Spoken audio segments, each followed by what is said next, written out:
on all types of platforms. We're going to talk about, for a brief moment here, the treatment, or should I say mistreatment, of Sheduer Sanders at that Cleveland Browns slave plantation. That's what we got to call it. Call it what it is.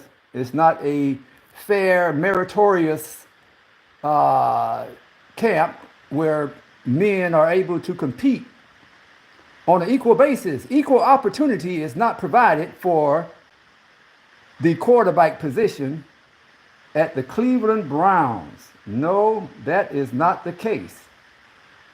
We have a total void of equal opportunity at the Cleveland Browns football camp.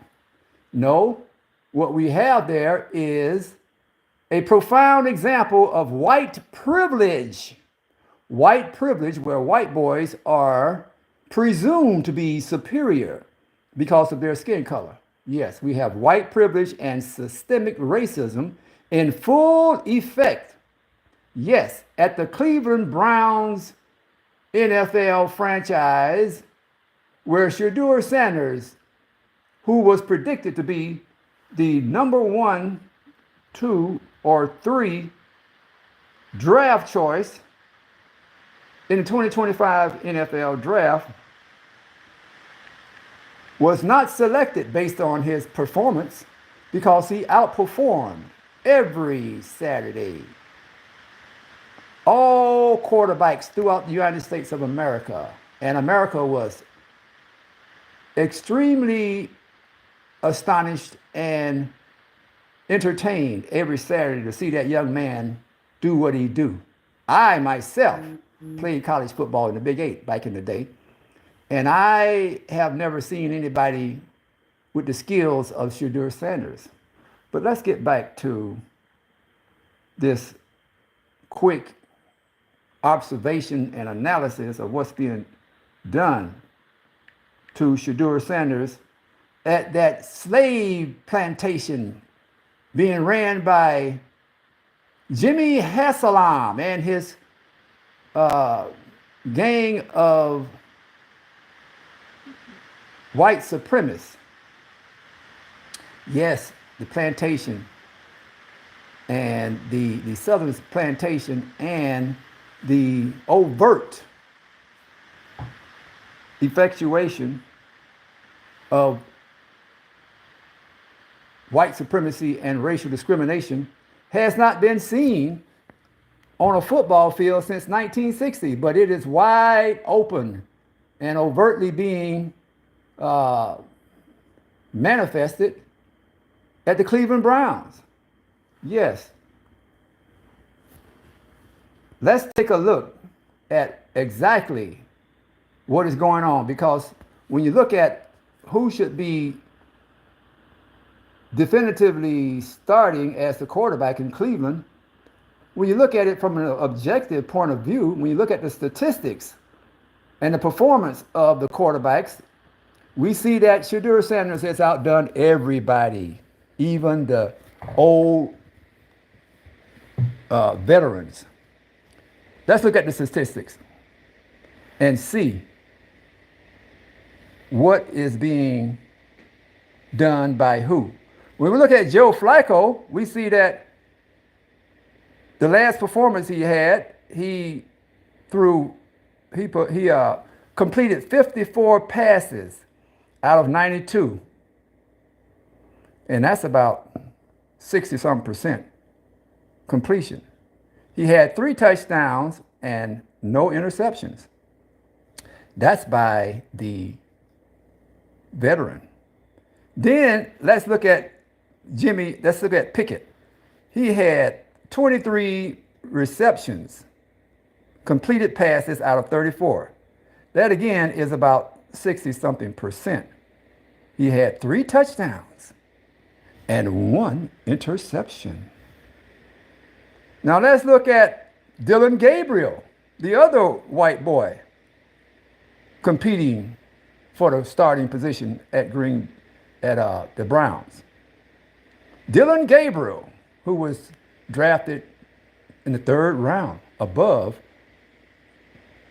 Sheduer Sanders, who was predicted by the whole world to go in the first round as the first, second, or third draft pick,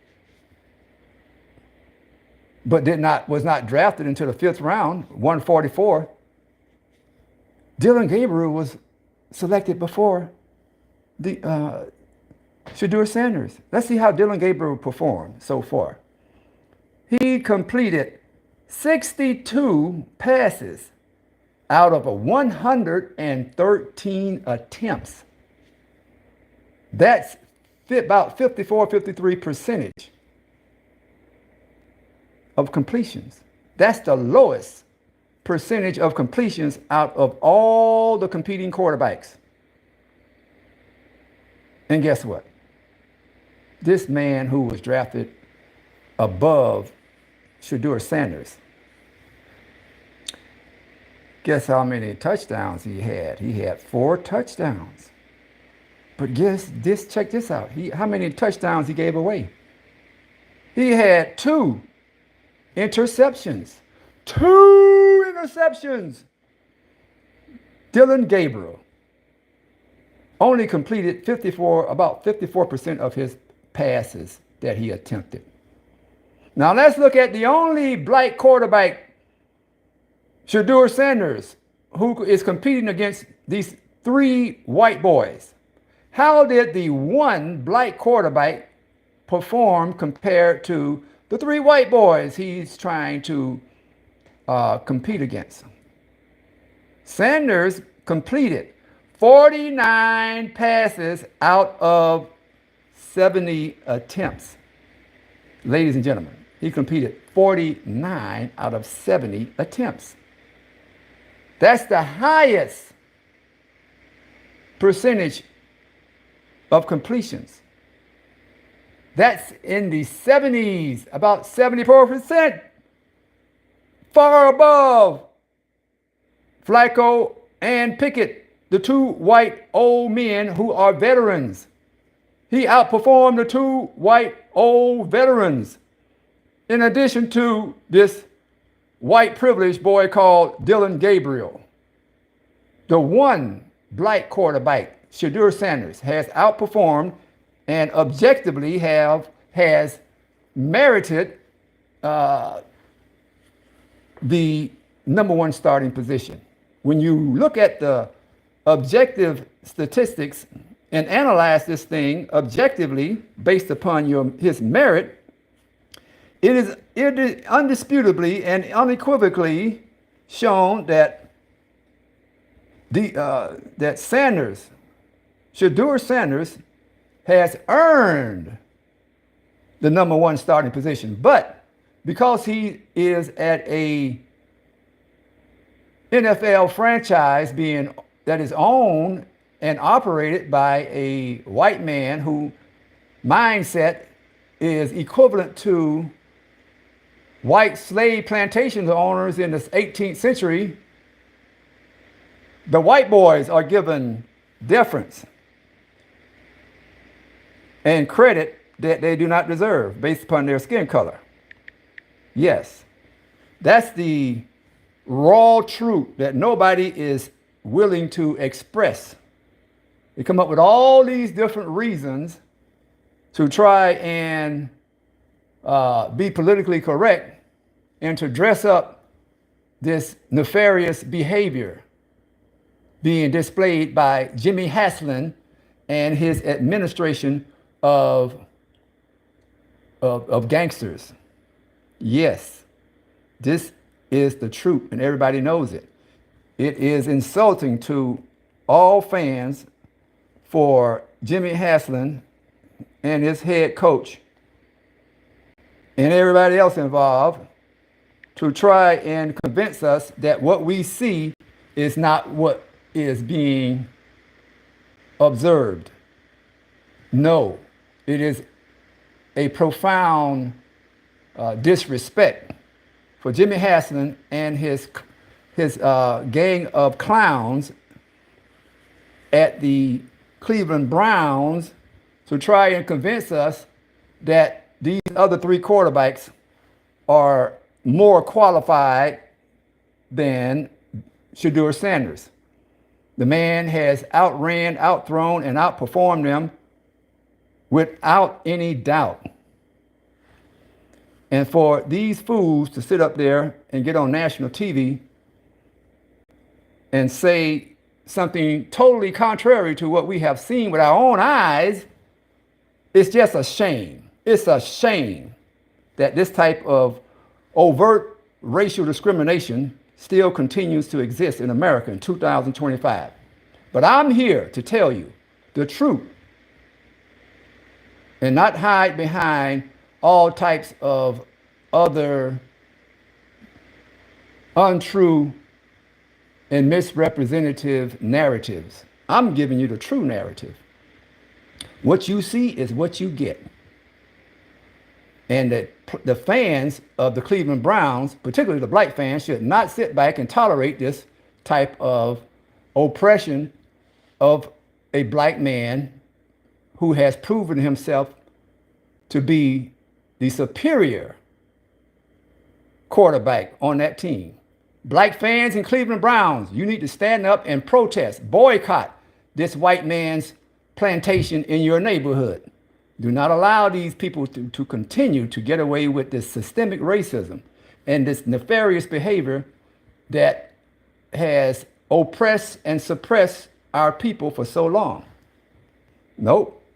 It must stop today in 2025. This type of behavior cannot be tolerated and should not be tolerated. Do not allow yourselves to pay tickets to see and participate in your own subjugation. When you go to these games in Cleveland, at the Cleveland Browns, and pay this white man your hard-earned money, you are participating in your own subjugation. Yes. Don't be a fool. Start your own school. All these black men in America who are billionaires, y'all can start your own NFL team and see who people will come to see who play. An all-white NFL or the black NFL players that leave the NFL and go and play for and in a league that has been started and now owned by all black billionaires. I do believe that the people want to see. I do believe the people want to see the most qualified, most exciting and electrifying players on the field. Nope. The general public is not interested in white privilege and looking at untalented people run up and down the field. No, they want to see some players that's got some skills. So, as I said again, y'all need to not allow this type of overt, perverted racial discrimination to continue to exist without confronting and demanding that it must not be allowed. And with that, I'm going to end this because I just wanted to make it clear that Sheduer Sanders, and I guess I really don't have to make it clear because it's pretty clear that obviously anybody got a brain an IQ above 5,